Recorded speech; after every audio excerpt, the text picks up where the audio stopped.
Representing Kazakhstan, Milad Karimi.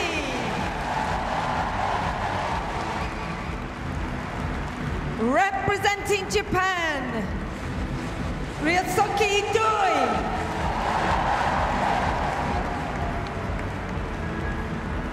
Representing Italy, Nicola Bartolini.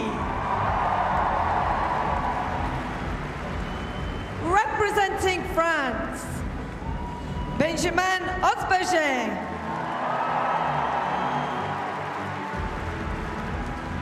Representing Philippines, Carlos Yulo. Representing Great Britain, Gianni Regini Moran. Representing the Republic of Korea, Ryu Sung-hyun. And representing Japan, Daiki Hashimoto. These are your finalists in the men's floor exercise final.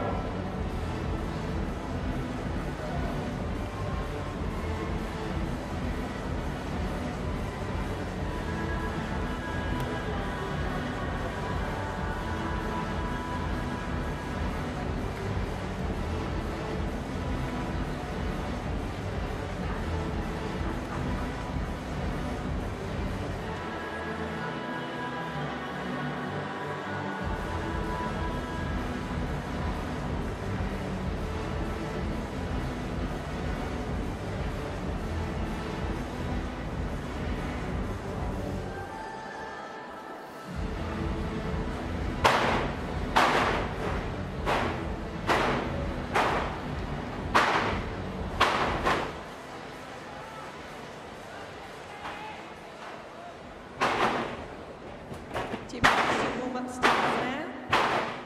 We have 8 gymnasts in this final. They're going to have 30 seconds each.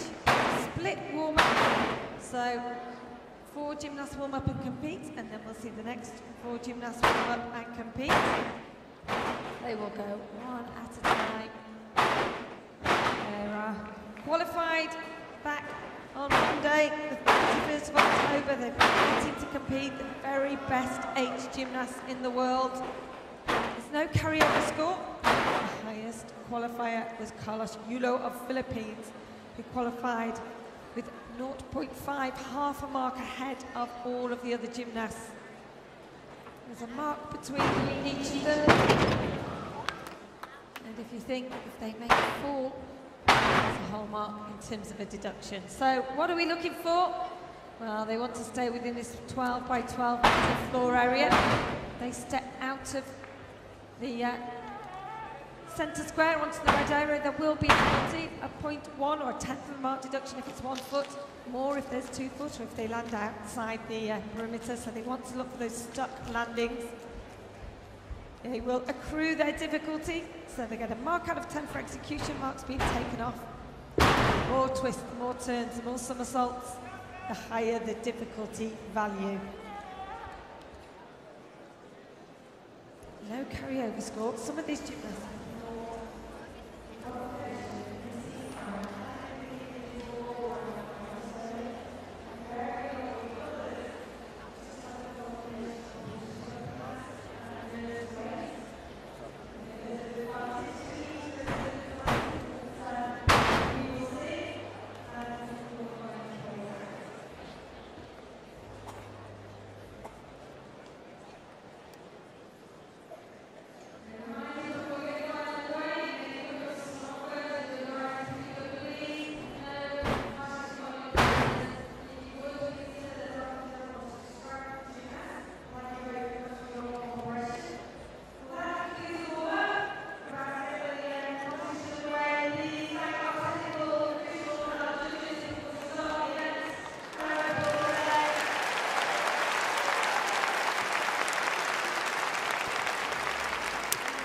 Hyvää lauantaita ja tervetuloa seuraamaan telinevoimistelua. Vuorossa on MM-kisojen telinekohtaiset finaalit ja tänään sitten nähdään miehiltä 3 finaalia eli permanto, hevonen ja renkaat ja naiset sitten nähdään tuolla hypyssä ja nojapuilla. Aloitetaan tuosta miesten permannosta. Meillä asiantuntijana toimii Jani Tanskanen. Miltä näyttää nyt tilanne, kun lähdetään näihin telinefinaaleihin ja kyseessä on sitten näitä telinespesialistejakin osaksi ainakin näissä kisoissa? No juuri näin. Siinä Kazakstanin Karimi menettää kyllä pelinsä heti eteenpäin 2 taittaen. Tulee kaatuminen siinä ja asia ei todennäköisesti mitalille tällaisella suorituksella ole ja uudestaan sitten vielä heti perään.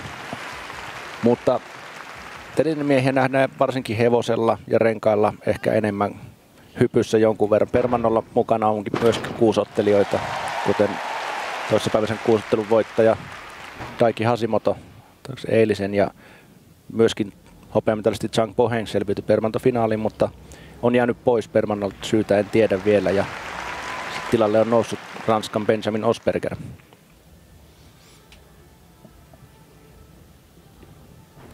Karmi on hyvä permantovoimistelija ja menestystä tullut muillakin telineillä. Permannolla muun muassa viime vuonna olympiakisoissa ja MM-kilpailussa oli finaalissa ja tänä vuonna Bakun maailmancupissa on hopean sijalle voimistellut, mutta tänään ei ollut kyllä miladin päivä.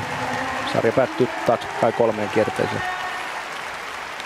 Ei saatu ihan nappialkua nyt tähän finaalipäivään ja aika yllättävän paljon tuli näitä virheitä Karimille, koska hänelle tosiaan, kuten Jani mainitsi, on kokemusta niin olympiafinaalista kuin MM-finaalistakin ja oli karsinnan 3. paras voimistelija. Silloin keräsi pisteet 14,733, mutta nyt jäädään kyllä kauas tuosta pistemäärästä näiden epäonnistumisien takia. Karsinnassa oikeastaan Filippiinien Carlos Yulo oli omaa luokkaansa yli 15 pisteellä ja oli selkeähkö 40 ero seuraavaa, mutta sen jälkeen voimistelijat oli varsin tasaisesti, jolloin pienimmätkin virheet alkavat näitä sijoituksia kyllä ratkomaan. Ja tässä tosiaan 2 todella ison luokan virhettä, kun kaatumisesta aina seuraa pisteen vähennys.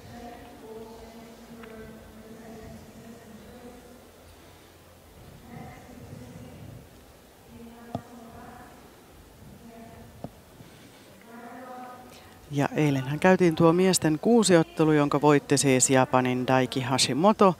Toisena oli Kiinan Zhang Boheng ja 3.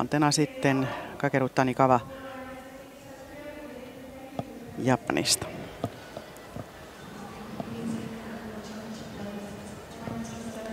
Siinä kazakstanilainen puhaltelee hieman ja toteaa, että tänään ei ollut hänen päivä, kohti seuraavia kisoja harjoittelemaan.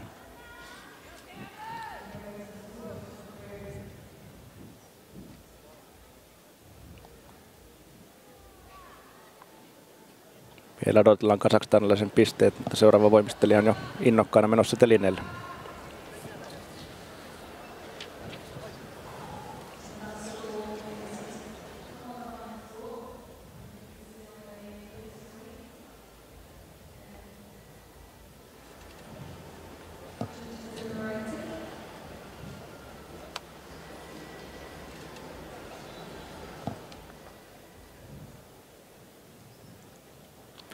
Ensimmäisen voimistelijan pisteet yllättävän kauan kestävät, mutta siinä tuomarit varmaan tarkkaan miettivät ja asettavat ikään kuin päivän linjan siinä, että kaikki seuraavat suoritukset sitten varmasti jollain tavalla vertautuu tähän.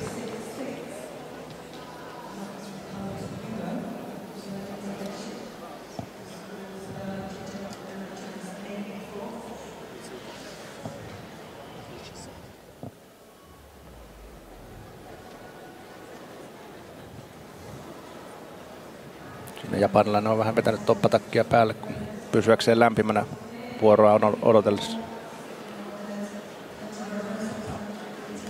Ja nyt sitten ilmestyy meidän tulosmonitoriin pistemäärä. Se on nimittäin 12 ja 100 kazakstanilaiselle.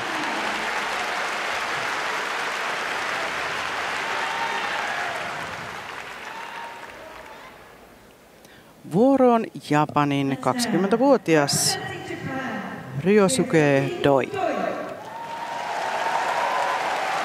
Ryosuke Doi oli karsinnan kakkonen, pisteeli 14.766. Erinomaisen hyvä permantovoimistelija ja nuori voimistelija, että on vasta tänä vuonna oikeastaan noussut Japanin aikuisten maajoukkueeseen ja kansainvälisiin ympyröihin.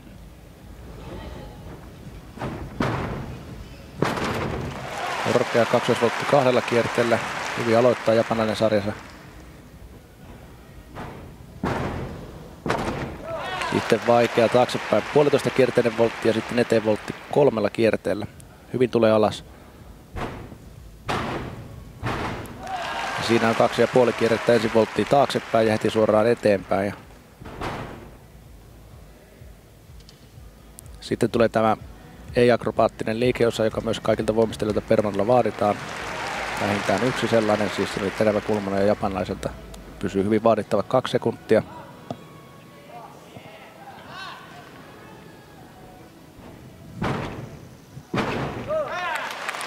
Taaksepäin voltti 3,5 kierteellä.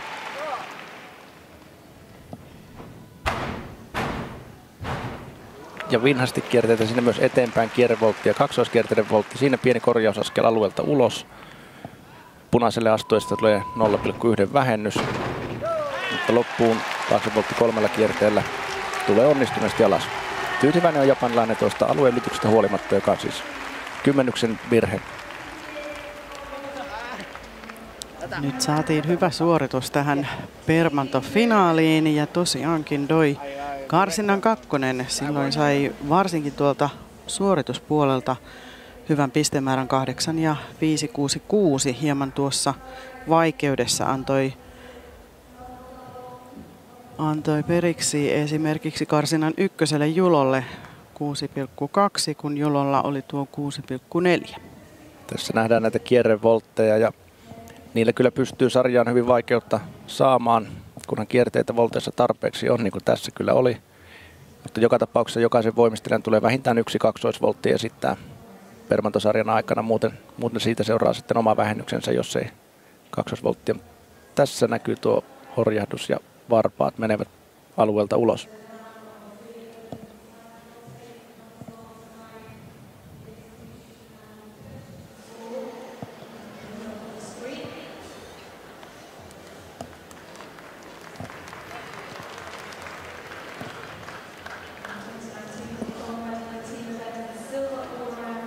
Karsinnassa Doi sai 14,766. Nyt tulee pistemääräksi 14,266.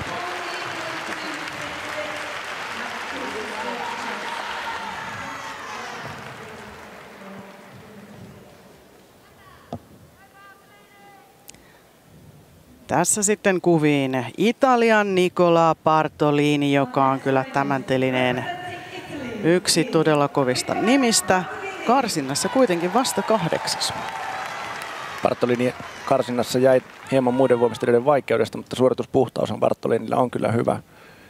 Bartolinihan voitti viime vuonna Permannon MM-kultaa kilpailussa ja Suomen Emil Sorapuo otti hienosti pronssia.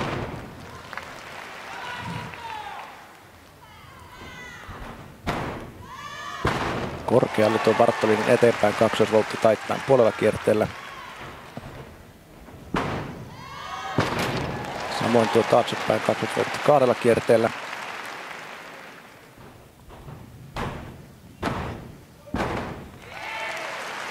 Tuossa näkyy hyvä esimerkki sitä Bartolinin voimistelun puhtaudesta. Kierrevolteissa jalat pysyvät hyvin yhdessä ja alastulot on hallittuja.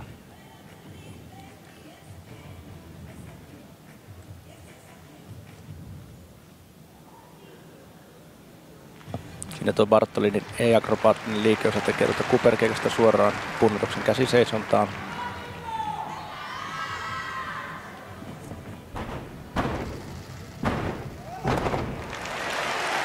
Akrobaattisesti ja voimistelijoiden tulee esittää voltteja, volttisarjoja niin eteen kuin taaksepäin pyörien. Ja täysin paikalleen tekee Bartolini tuon kolme kierrettä loppuun ja tuulettaa onnellisena. Hyvä sarja italialaiselta. Hienoa työtä Bartolinilta. Hän siis tämän telineen hallitseva maailmanmestari. Eikä kyllä hevin luovuta tuota titteliä muualle. Loppuun asti kyllä sieltä keskittyneesti tekee tuon sarjan. Kovia haastajia on tässä Permanto-finaalissa vielä tulossa ja voi olla, että mestaruuden uusiminen on vaikeaa, mutta varmuudella tulee nousemaan sieltä karsintojen 8. sieltä.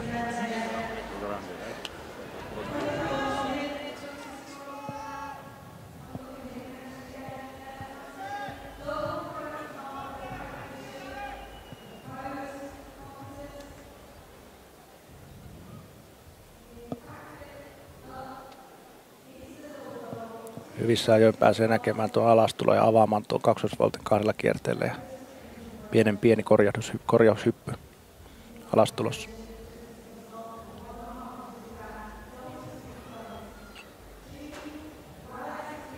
Siistit ovat nuo Bartolinin alastulot. Nyt katsotaan sitten, miten tuon vaikeuden kanssa muun muassa käy karsinnassa. Tuo vaikeuslukema oli 5,9. Ja tällä kertaa sama vaikeudesta 14,233. Kakkoseksi menee Bartolini.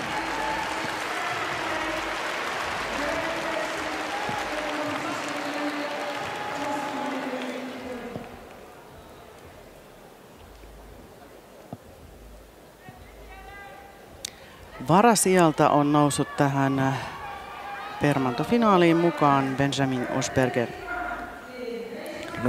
Nuori ranskalainen on ensimmäistä kertaa arvokilpailujen finaalissa ja kansainvälistä kokemustakaan muista kilpailusta ei liiemmälti ole, joten hauska nähdä ja mielenkiintoinen nähdä, kuinka hän tästä suoriutuu.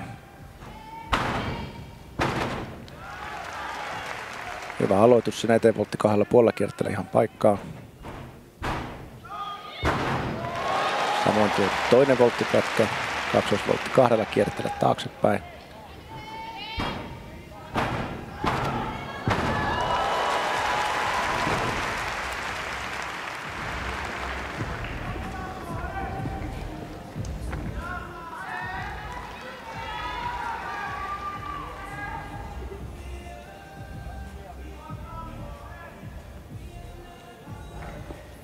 Siinä tuossa ei-akrobaattisen liikkeiden jälkeen ranskalainen samalla kerää hieman voimia loppuihin volttipätkiin.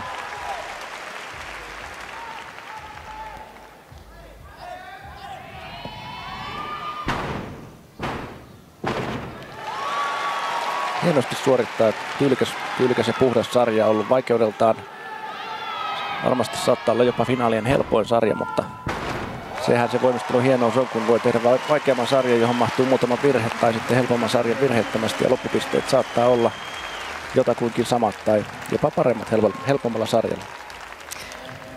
Tuo on juuri sitä. Täytyy todella tarkkaan miettiä, mikä on se varmuus, millä lähdet tekemään niitä vaikeampia liikkeitä, vai kannattaako mennä matalamman pistemäärän kautta, eli helpompien liikkeiden kanssa eteenpäin. Mutta joka tapauksessa hieno suoritus nuorelta mieheltä, joka siis varasijalta nousi tähän finaaliin ja ensimmäistä kertaa tuolla aikuisten sarjan MM-finaalissa mukana. Hyvin hallitsee hermonsa.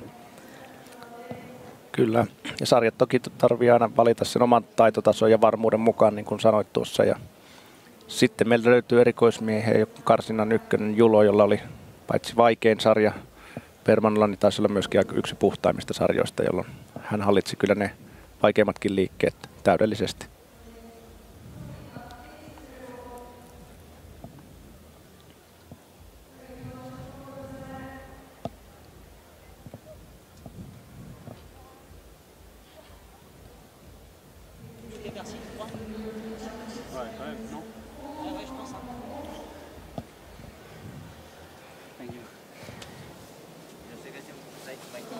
Karsinassa ranskalaisen suorituspisteet olivat 8,6 ja kyllä sitä samaa odottelen tästä.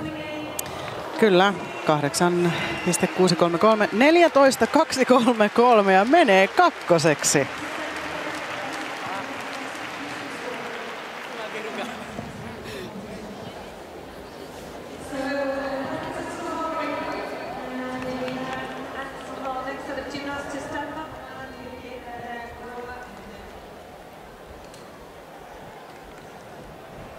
Tässä tilanne tällä hetkellä, kun mennään permantofinaalia eteenpäin, eli Japanin Doi edelleen pitää tuota ykkösiä hallussa, mutta kuten näette, niin pisteerot ovat todella pienet, 0,033 seuraavina tuleviin voimistelijoihin.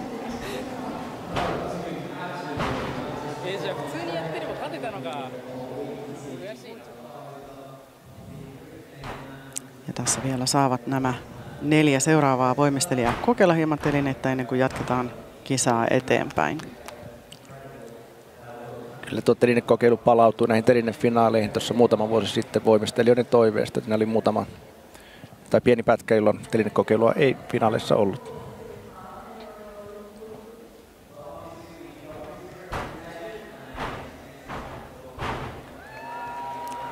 Voimistelijoilla olisi 30 sekuntia aikaa per teline, ja tässä kun 4 voimistelijaa on, niin käytännössä yhtä aikaa heillä on 2 minuutin mahdollisuus vielä ottaa tuntumaa kilpailutelineessä.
Näin jatkuu permantofinaali ja tässä sitten ehdoton ennakkosuosikki tällä telineellä, eli voimistelija, joka ainoana ylitti tuon 15 pisteen rajan karsinnassa, Filippiinien Carlos Edriel Julo.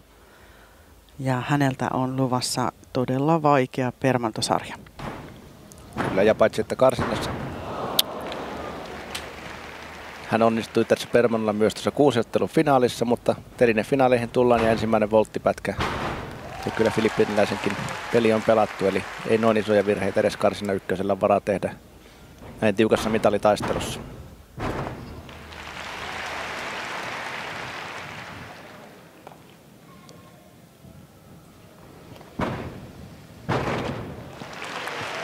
Eli Filippiläinen on ensimmäisen volttipätkän jälkeen tätä sarjaa jatkanut.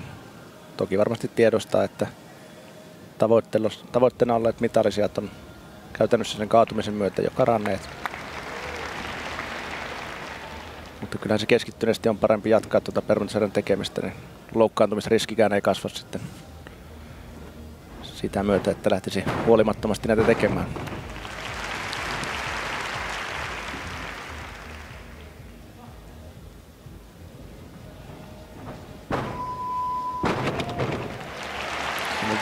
Vaikea lopetus Julon sarjassa taaksepäin voltti 3,5 kierteellä. Ja aikaisempina päivinä tosiaan lähes kaikki volttipätkät hän on naulannut aika paikalleen ja tänään heti ensimmäisellä volttipätkällä tuo eteen kaksoisvoltti taittain. Ei oikein itsekään usko, että mitä on tapahtunut. Ei, kyllä hänellä on varmaan tuo suoritusvarmuus semmoinen, että 9 kertaa 10 sarja menee aika lailla onnistuneesti, mutta tänään oli sitten se 1/10 päivä. Tässä nähdään, että tulee taaksepäin 2,5 kierrettä volttiin ja siitä suoraan eteenpäin kaksosvoltti taittain. Ja siinä hetkessä, kun jalat maahan tulee, hän tajuaa, että hieman hämmästynyt ilme, että nyt tästä seuraa kaatuminen. Täytyy tietysti muistaa, että esimerkiksi Julolla on tuo 6 ottelu eiliseltä päivältä takana, niin se kyllä varmasti myös jonkin verran tuntuu. Kyllä se varmasti tuntuu, että 6 ottelu on kuitenkin intensiivinen parin tunnin urakka ja fyysisesti vaativa sekin. Että toki voimistelijat harjoittelee sen vuoksi, että ollaan palauduttu ja pystytään palautumaan. Ja useimmiten näin varmaan käy, mutta kyllä sillä saattaa tässä olla oma merkityksensä.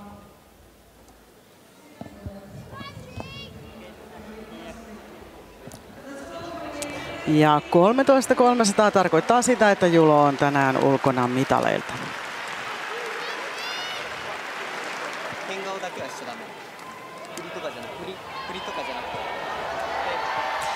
Näin sitten kotiyleisön eteen tuolla M&S Bank Areenalla Gianni Regini Moran, joka oli sijalla 4 tuossa karsinnassa. Sai silloin noin 14,5 pistettä. Vaikea ja korkea. 2,3 kierteellä alkuun Giannilta. Ja sitten 1 kierre vähemmän ja alastulokin on heti parempi. Giannihan mielenkiintoinen urheilija. Hyvin nuorena oli jo erittäin lupaava nuorten olympialaisissa vuonna 2014. Voitti useita mitaleita, mutta sitten siirtyessä aikuisten sarjaan, niin harjoituksessa tapahtui paha loukkaantuminen, tipahti rekiltä ja toinen jalka polvesta aika lailla kaikki rikki ja sääri luita ja reisi lihaksia ja korjausleikkaus ja vuoden kuntoutus ja 2 vuoden kilpailutauko. Mutta sitkeästi Gianni on jatkanut harjoittelua ja nyt pääsee kotiyleisö edessä voimistelemaan Permon MM-finaalissa ja hyvin on suoriutunut.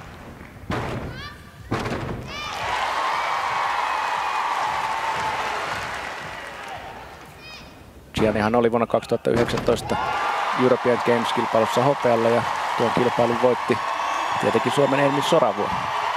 Mutta näin Gianni tuulettaa iloisena kotiyleisö edessä ja saa ansaitut suosio-osoitukset. Oli hyvä permantasarja häneltä ja siellä joukkuekaverit kannustavat myös.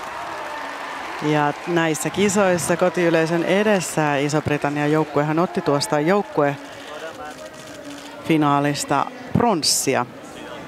Ja silloin Gianni Moran oli myös mukana. Sai eilen sitten lepopäivän, koska ei ollut tuossa 6-ottelufinaalissa. Ja näin hyvissä voimin pääsee sitten suorittamaan tätä permantosarjansa. Siinä oli aika senteistä kiinni, että pysyi tuon avauspätkän tuolla alueen sisällä, kun otti tuon korjausaskeleen. Ja näinkin tiukassa kilpailussa ne 10 kyllä saattavat olla ratkaisevia, mutta toki Gianni varmasti haluaa joukkueen mitalin lisäksi niin henkilökohtaisen mitalin näistä kotikisoista ja tässä hänellä on siihen ihan hyvä mahdollisuus. Johdossa siis tällä hetkellä Japanin Ryosuke Doi, joka sai pisteitä 14,266.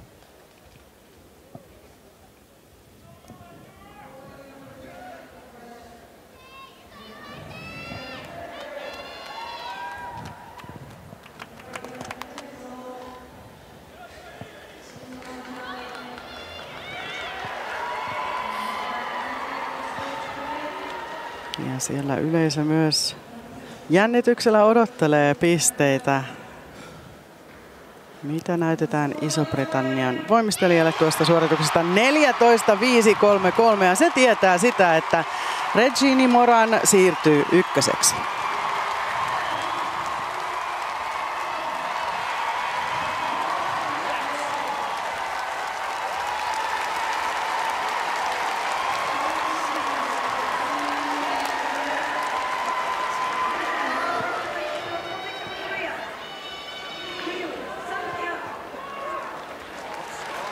Otetaan Korean Sunghyun Ryu seuraavana vuoroon.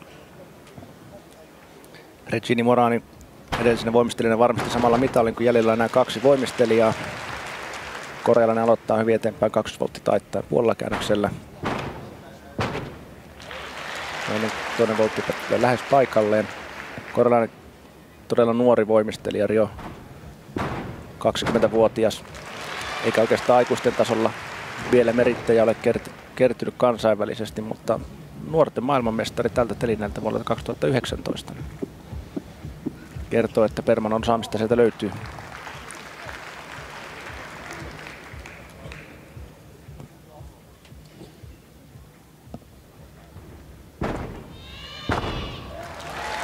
Aika leveällä jalat tuossa alastulossa, vaikka se paikalleen päätyykin, niin siitä tuomarit kyllä kymmenyksen virheen varmasti löytävät.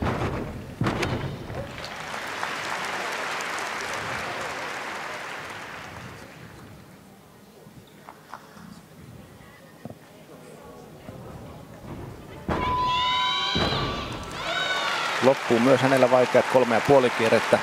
Muuten sarjan kokonaisvaikeus ei varmasti kilpaile edellä nähdyn Regine Moranin kanssa, mutta tiukka kilpailu tällä hetkellä tuosta toisesta ja kolmannesta sijasta, niin siihen samoihin pistemääriin ottaisin korealaisen päätyvän tässä.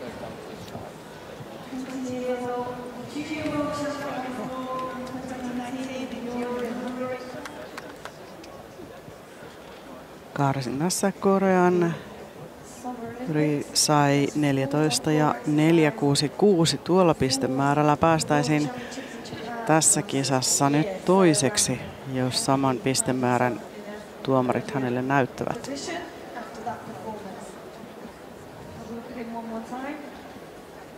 Tässä kierrevolteissa hyvin näkee, kuinka voimistelijat katseella seuraavat maata ja missä mennään ja kontrolloivat siitä alastuloa pitkin ilmalentoa.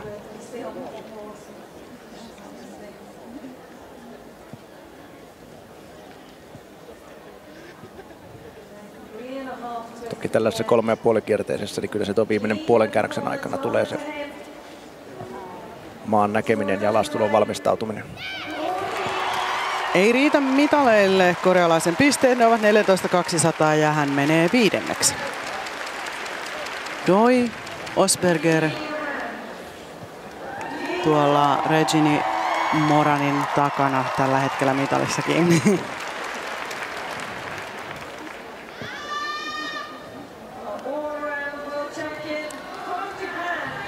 Sitten uunituore eilisen 6 ottelun voittaja, eli eilen nuo kaikki telineet läpikäynyt Daiki Hashimoto vuoroon. Miten hän on pystynyt nollaamaan tuon eilisen kisatilanteen ja mikä on sitten jaksaminen tänään, se nähdään nyt. Jos Hashimoto aloittaa taaksepäin 20 voltilla 3 kierteellä ja tekee se erittäin hyvin. Ja toisessa pätkässä 20 voltissa kierre vähemmän, mutta alastulossa on sitten vähän isompia vaikeuksia ja suurempi korjaushyppy siinä. Ja Hashimoto paitsi eilisen 6 ottelun, niin aiemmin viikolla on toki karsinnassa tehnyt 6 telinettä ja sen lisäksi vielä joukkueen finaalissa urakoi 5 telineellä, joten kyllä hänellä tällä viikolla on kuormitusta jo alla. Ja huomenna hän päättää omat kilpailunsa sitten tulla rekkifinaalissa. Tässä on esimerkki siitä, että tarpeeksi hyvän tason 6 ottelijat, niin kyllä heillä myöskin yleensä on yksi tai useampi teline, jolla he ovat niin vahvoja, että voivat kilpailla telineen erikoismiehiä vastaan ihan tasapäin.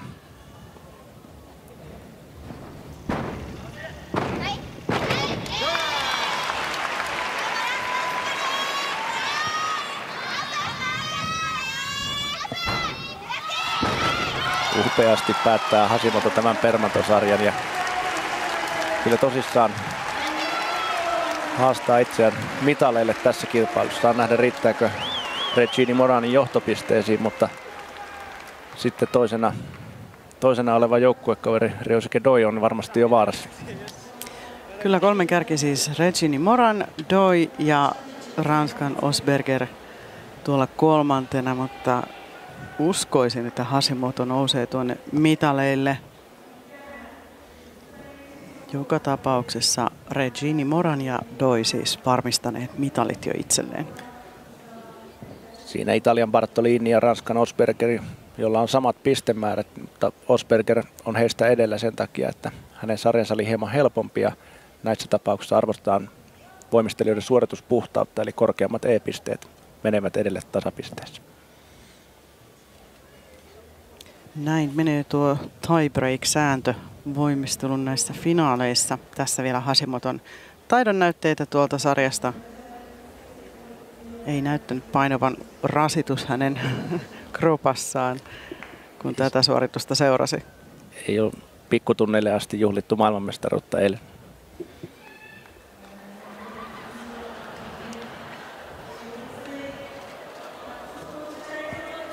Kakkoseksi menee Hashimoto, saa täältä Permanto-finaalista hopeaa.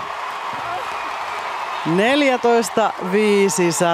eli 0,33 häviää Iso-Britannian Regini Moranille, joka ottaa siis kultaa täällä kotiyleisön edessä.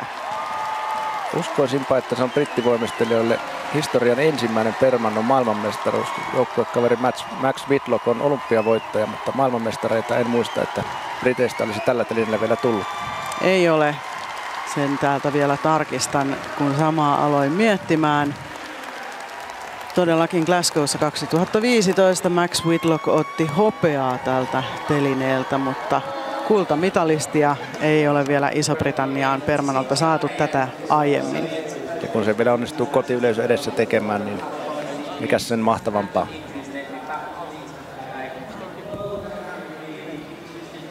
Hieno alku näille telinefinaaleille. Kyllä, ja jännittävä kilpailu loppuun asti.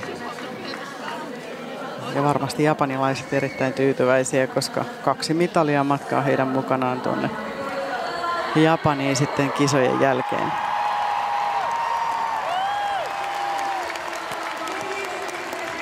Finaalin pettyneen voimistelija lienee Filippiinien Julo, joka lähti tähän finaaliin selkeältä piikkipaikalta.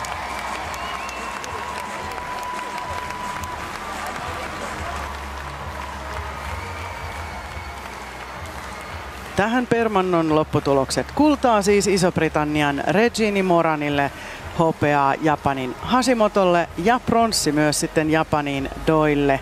Ja sen jälkeen tuolla itse asiassa varasijalta finaaliin noussut Osberger 4. Se on myös hienosti suoritettu tuo hänen sarjansa. Kyllä, ja taitaa miesten puolella olla ainut ranskalainen telinefinalisti.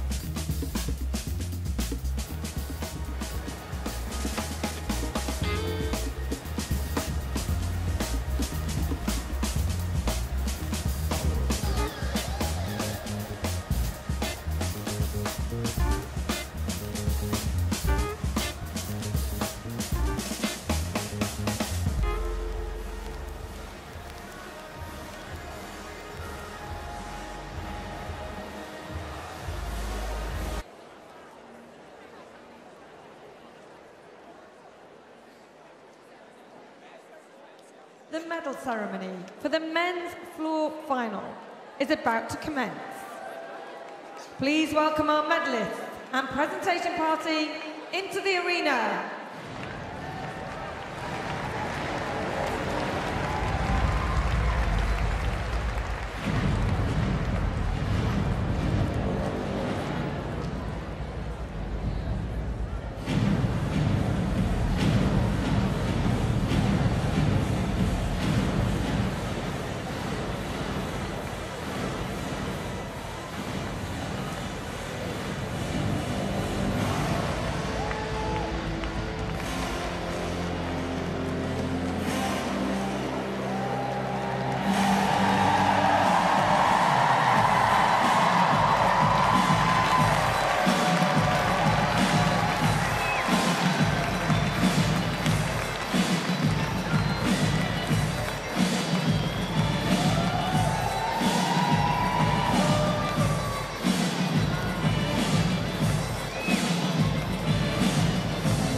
presenting the gold medal, Ali Al-Hitmi, Vice President of the International Gymnastics Federation. Presenting silver medal, Andrew Toombs, Men's Artistic Gymnastics Technical Committee Vice President. And presenting the bronze medal, Councillor Roy Gladden, Lord Mayor of Liverpool.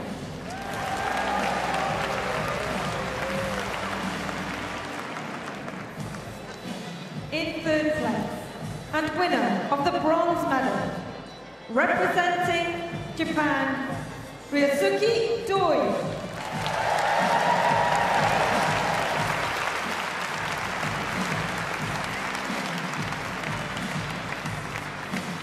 In second place, and winner of the silver medal, representing Japan, Daiki Hashimoto.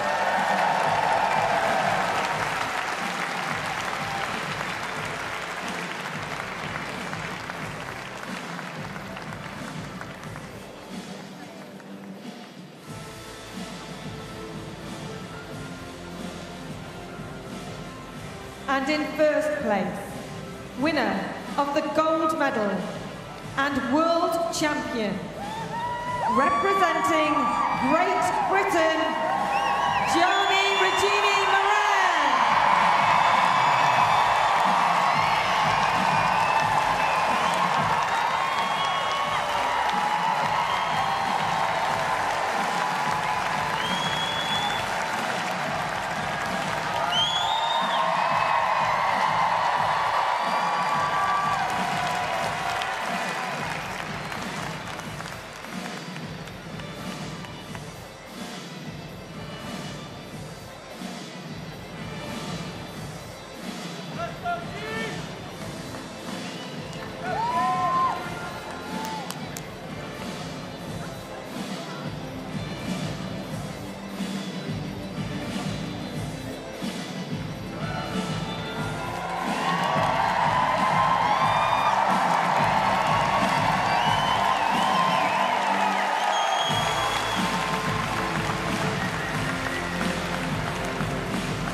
For those who can, please now stand for the national anthem of Great Britain.